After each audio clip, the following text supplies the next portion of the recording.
CMO Week, le podcast, spécial CIMI 2023.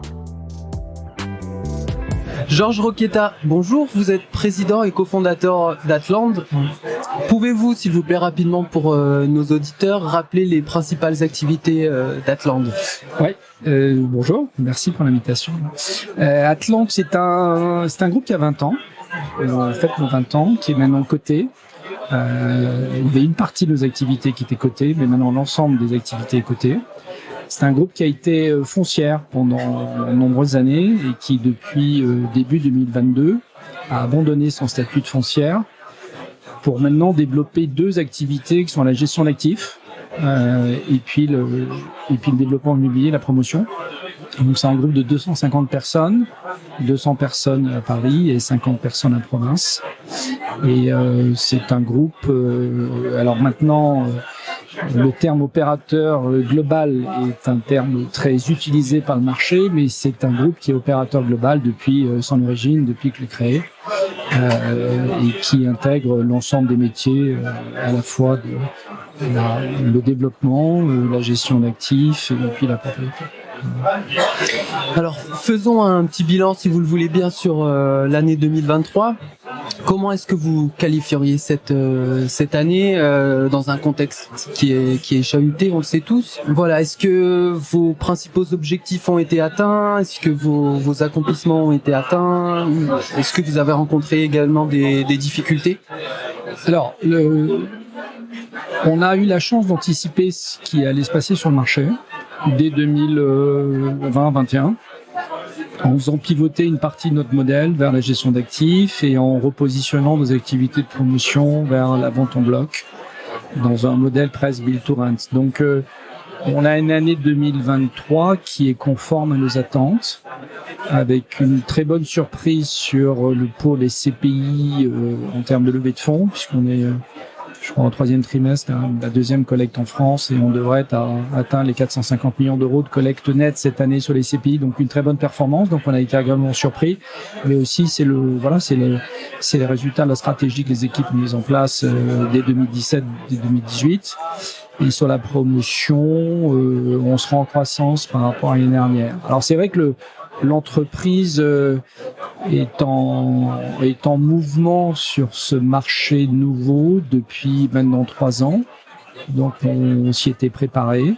Il y a des secteurs d'activité où on a été très prudent. On n'a pas acheté un immeuble valuable depuis 2 ans, alors qu'on a été très présent dans Paris. On a fait très attention aux actifs dans lesquels on avait investi sur les 3 dernières années. Avec un positionnement un peu moins sur le segment du bureau. Voilà, donc on est surpris un peu comme tout le monde par l'intensité. Voilà, nous on pensait dès 2021 qu'on se retrouvait dans une tendance d'augmentation de taux rapide et puis une grosse pression sur les prix de revient et donc des pressions sur les marges des opérateurs. Je pense qu'en revanche tout le monde est surpris par le niveau des taux. Et puis la durée, puisqu'on part pour une situation compliquée, je pense jusqu'à 2025-2026. Donc voilà, mais enfin le groupe, moi je suis plutôt satisfait. Je suis plutôt satisfait de notre activité cette année et des équipes qui ont fait un travail donc formidable. Donc on aborde plutôt cette crise avec une position plus de saisir des opportunités, de renforcer les équipes, de senioriser. On a fait beaucoup de recrutements importants dans le groupe sur les 6 derniers mois. Voilà.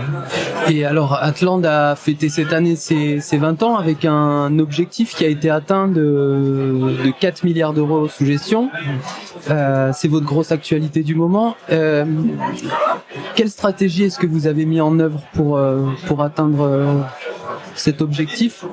Ouais, alors c'était pas un objectif parce qu'on espère qu'il sera rapidement dépassé. On n'a jamais fixé des objectifs de gestion en termes de gestion d'actifs.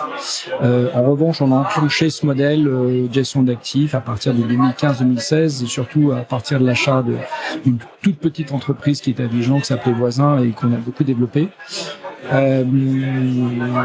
Donc effectivement, voilà, on aime bien les chiffres ronds, 20 ans, 4 milliards, donc on trouvait que c'était intéressant. Puis on a encore 20 ans jusqu'à la fin du mois de décembre, donc on en profite. Non, nous on est très on est très lucide sur le marché à l'heure actuelle. On est au début des difficultés, des ajustements. Voilà.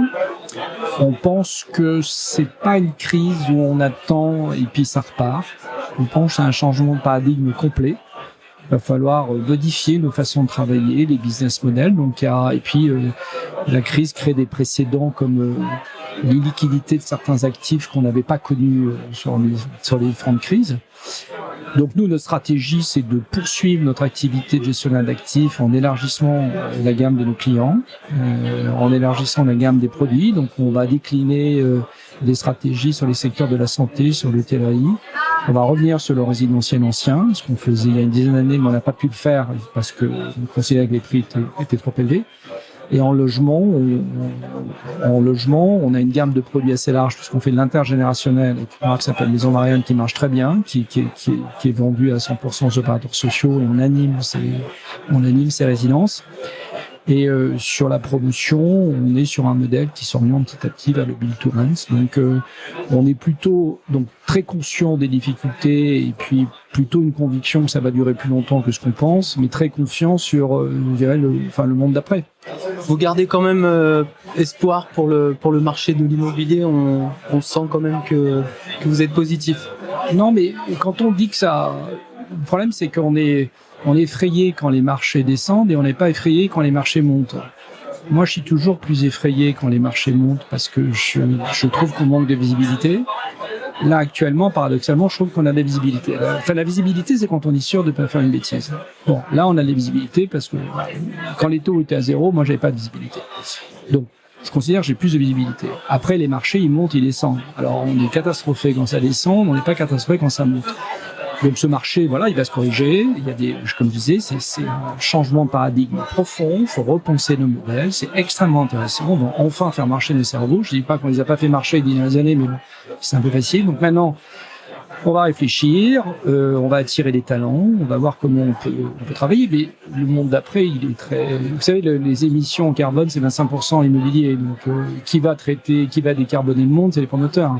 Donc actuellement, les promoteurs, sont situation compliquée, mais ils sont indispensables sur le monde demain. Donc le monde demain, c'est un couple gestionnaire d'actifs promoteur qui est capable d'attirer du capital long, parce que les actifs, on va pas les transformer en 6 mois, ça va prendre de nombreuses années, parce qu'il faut changer les règles d'urbanisme, il faut s'inscrire dans les échelles qui sont pas à l'échelle uniquement d'un bâtiment mais d'un quartier. Donc je suis très optimiste pour nous, pour le monde d'après, voilà, avoir la capacité d'attirer des capitaux et d'opérer, parce que la création de valeur, elle se fera plus sur les tableaux Excel, ça c'est fini. La création de valeur, elle se fera sur le terrain, dans les immeubles. Donc il va falloir aussi retrouver le goût du terrain, ce qui fait les charmes de ce métier, mais qu'on a un peu oublié ces dernières années. On a un peu trop utilisé Google et puis les Teams. Donc là, maintenant, on va reprendre les bots et puis revisiter nos immeubles. Ça va faire du bien. Voilà, donc moi, je trouve ça très intéressant. Alors, il faut passer. Voilà, on a une pente qui est beaucoup plus raide. Il va falloir appuyer sur les pédales beaucoup plus fort. Mais le plateau en haut est extrêmement intéressant. Voilà, parce que on a besoin de nos métiers. Voilà.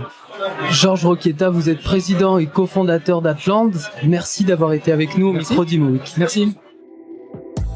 Imo Week, le podcast spécial CIMI 2023.